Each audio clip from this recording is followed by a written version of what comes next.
Hello everyone. Welcome to New 24 New. Today we will come to the series about the cars you should buy. Part 4, the new Honda Civic 2017 hatchback. With the 10th generation Civic, Honda brought back much of what American fans of the storied compact loved through the years, as well as added a few new wrinkles. Hello, Type R. But as excited as we are for America's first ever Civic Type R, it's the return of the hatchback body style to the lineup that makes that even possible. Having already had positive experiences behind the wheels of the Civic sedan and coupe, it's time for us to strap our gear to the hatchback, which we tested here in its top-of-the-line sport touring trim level. A different ST. Despite there being multiple racing series dedicated to touring cars, the words sport and touring aren't typically paired together on vehicles you can actually buy, except for some Buicks, go figure, and Grand Touring is a whole other thing. That's because touring conjures thoughts of comfort and space, while sport centers on a more dynamic driving experience, often at the sacrifice of daily comfort or convenience.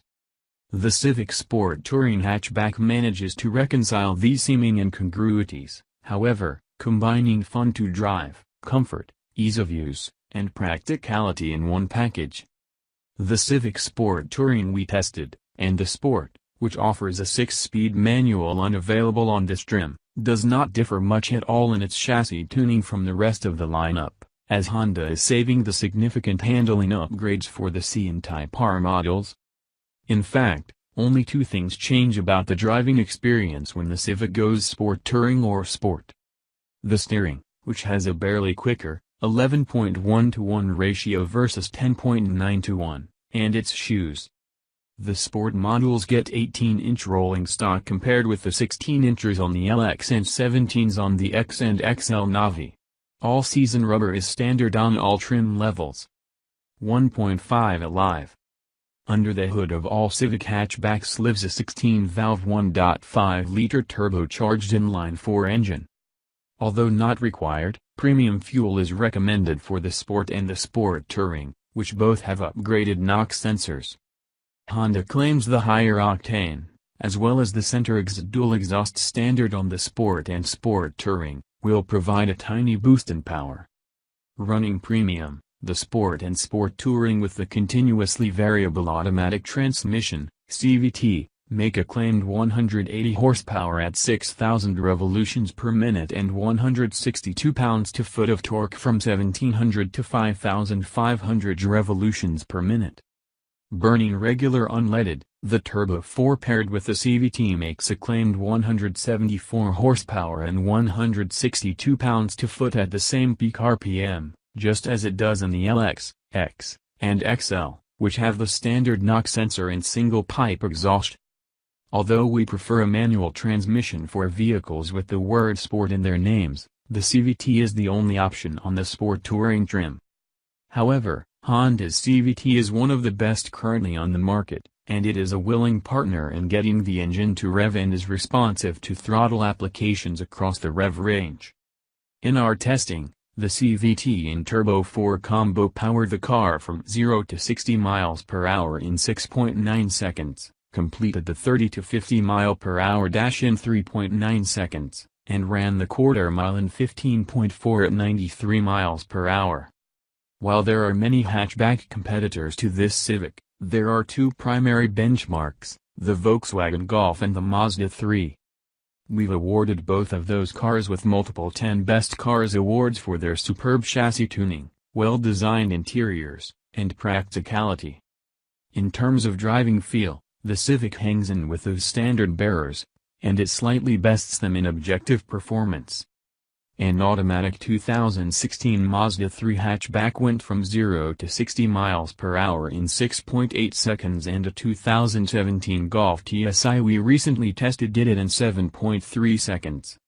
Stopping from 70 miles per hour in 166 feet, the Civic also excelled in our braking test, with the firm and progressive pedal returning a stop 2 feet shorter than did the Golf, which has a reputation for strong brakes, and 5 feet shorter than the Mazda 3. The Civic hatchback has exemplary road manners, with quick and light steering that helps the car feel nimble. The McPherson strut front and multi-link rear suspension and well-tuned dampers keep body motions nicely in check during spirited cornering while still providing a ride quality that's daily driver livable. Aside from an occasional coarse note coming from the engine bay at higher speeds, the cabin is quiet and well insulated from outside noises.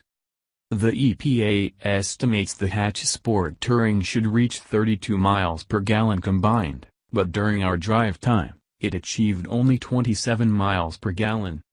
That's 1 mile per gallon less than what we recorded for the Golf and 2 miles per gallon less than we achieved with the Mazda 3. The rundown. Compared with the Civic sedan, the hatchback's wheelbase is the same, while overall length is down by 4.4 inches. But the 5-door offers 23 cubic feet of stowage behind the folding rear seats, a marked improvement over the sedan's 15 cubic foot trunk.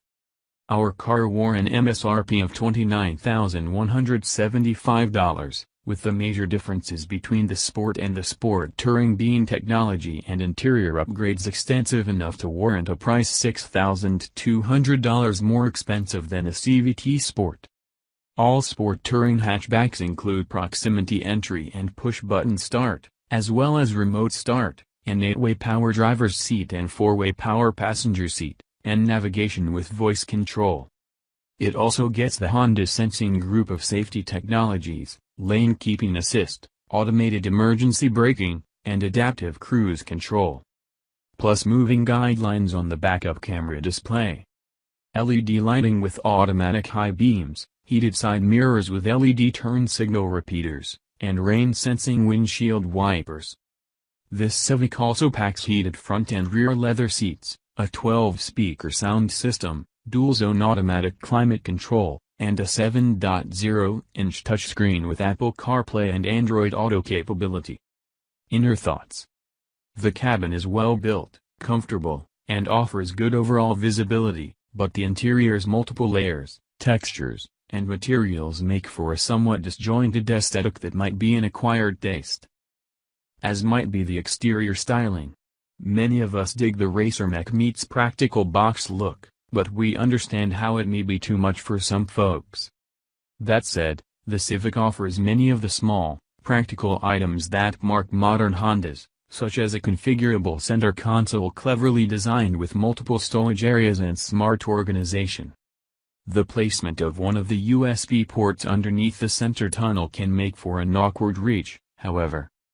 The infotainment screen splits the difference between being fully built-in and the trendier look of a standalone tablet, resulting in a design with a small empty space behind the upper half of the screen that looks like a place for dirt and dust to accumulate.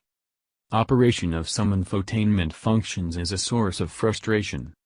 We're not big fans of Honda's volume touch slider at the side of the screen, but that can be avoided with the clicking volume buttons on the steering wheel hub. The Civic's interior was designed just prior to Honda returning a volume knob to its vehicles. Expect a mid-cycle update to address this flaw. In addition, some screen menus are not intuitive, and the system lacks the ability to display functions such as audio and maps side by side. The screen does employ Honda's lane watch system, displaying the view from a camera on the passenger side mirror when the turn signal is activated. You can cancel this view with one touch at the end of the stalk or turn off the feature altogether. Some of our drivers found it annoying when the display replaced an active navigation map. Like the Golf and the Mazda 3, the Civic Hatchback is a practical machine offering a balance of enthusiast-sating driving enjoyment and laid-back cruising ability. Of those three models, the Civic makes the boldest exterior design statement and, in this Sport Touring trim, packs a load of features for the cost.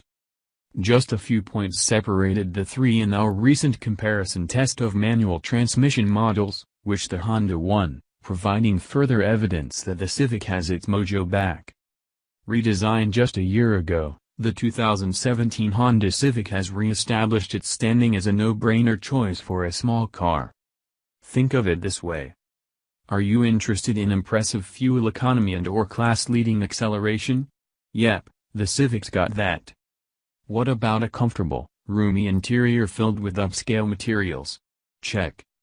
Do you want something livelier than the typical sedan? Well, Honda's got coupe and new hatchback body styles on offer for 2017, plus performance-focused Civic C and Type R versions are on the way, too.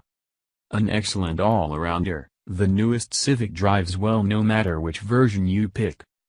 Out on the highway, the Civic offers a composed ride quality that doesn't get overly floaty or harsh. Honda has also packed in plenty of the latest technology, from smartphone integration to advanced driver aids that can help you avoid accidents.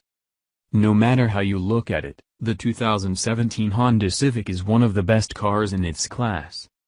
Pros: excellent fuel economy and performance from turbo 1.5-liter engine. Ride quality expertly balances comfort and athleticism. Many available advanced technology and safety features. Roomy cabin with high-quality materials. Cons: touchscreen interface is confusing and slow to respond to inputs. Overly vigilant forward collision warning system is frustrating. Slow responding adaptive cruise control system. Do you find it? Please give us your opinion below. And if you like it, then buy one. Thank you for watching our video. Remember to like and share. Subscribe to receive the latest videos from the channel.